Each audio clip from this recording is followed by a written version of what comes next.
Hey my sweet pen friends, welcome back to my channel. If you're new here, my name is Devin. Today's video is a mini studio vlog slash Q&A.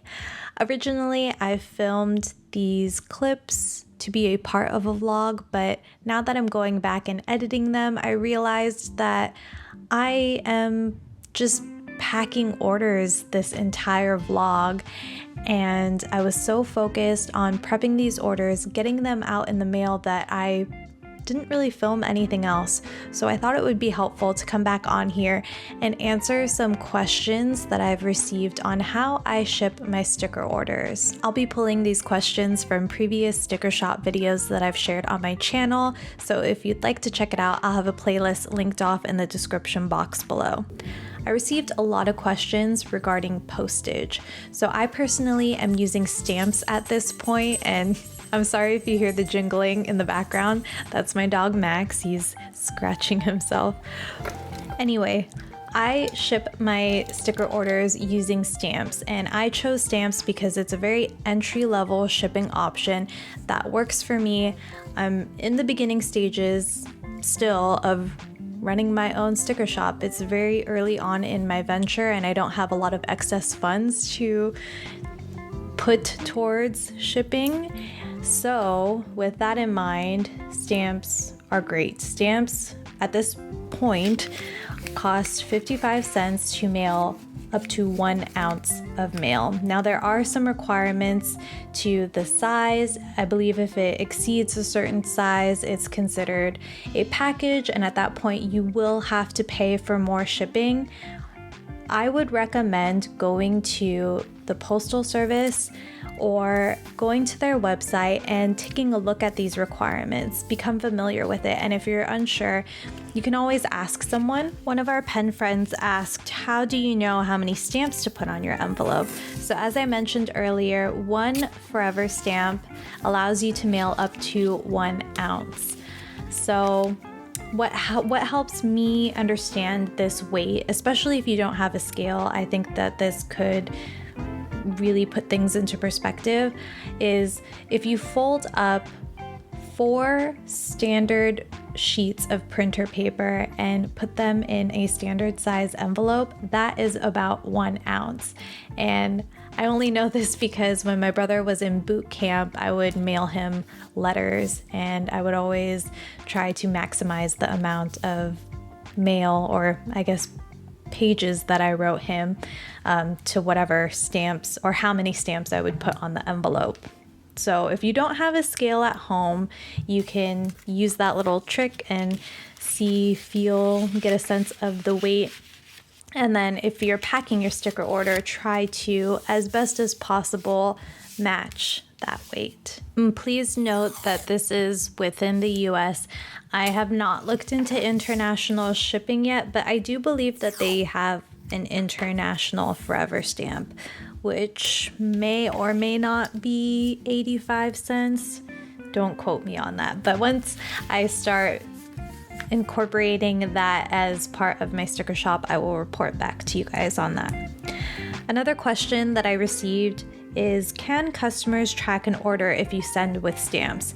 The answer to that is no. So you'll want to keep in mind that that's one of the biggest cons of using stamps to send your sticker orders. Now, knock on wood, I have not had any mail lost before. So I'm hoping that will continue to be the case, because again, stamps are a great option for me at this point.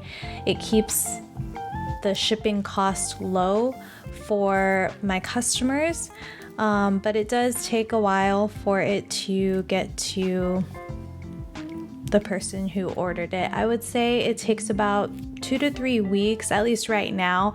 It is election day today, or at the time that I'm filming this, so I feel like mail has been a little bit slower than usual, but they call it snail mail for a reason. Since orders from my shop do not include tracking, I do like to message my customer to let them know when I ship their order, and then I also plan I put it in my bullet journal about 1 to 2 weeks from when I ship their order to make sure to check in with them and see if they received it. I feel like this sort of helps me, just gives me a little bit of a peace of mind that I'm not providing tracking info. I know that that would be a deal breaker for some of you who run your own sticker shops or small businesses. But again, for me, this is the option that I chose and it works for me. I just have to be a little bit more on top of providing as excellent customer service as I possibly can.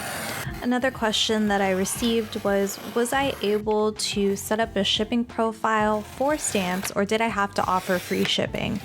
Now, I don't want to get into the nitty-gritty or the politics of Etsy because I only know so much, and I'm still a new seller on Etsy, so take that for what you will.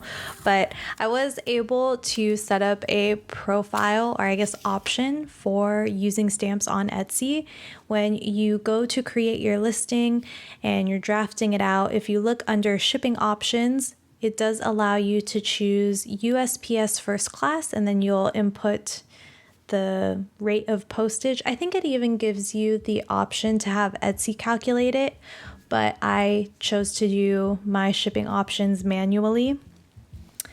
And if you guys would like, I can share that in a future studio vlog, like just creating a listing on Etsy, because it can be a little overwhelming when you're first using it, but once you get the hang of it, you'll start to understand the different parts of making a listing. I would love to hear from you if you found this video helpful, and if you have any questions regarding running your own sticker shop or selling on Etsy, please let me know in the comment section below, and I will do my best to answer it. Also, if you're thinking about starting an Etsy shop and you're looking for a sign, this is it. I have a link in my description box that gets you 40 free listings when you first open up the shop. So look for that link in the description box below. Again, it gets you 40 free listings. So it can help give you that little boost that you might need to start your new venture. I'm gonna end the Q&A here, but please stick around for the rest of the studio vlog. I'll be packing some more orders, and if you enjoyed this video, be sure to give it a thumbs up. Feel free to share it with a pen friend who you think might also enjoy it. Don't forget to subscribe and turn on those notifications, that way you don't miss any of my videos. And I do my best to upload here every Wednesday at 8 a.m. PST, so please take care until then. Again, feel free to enjoy the rest of this vlog, and I'll catch you in the next one.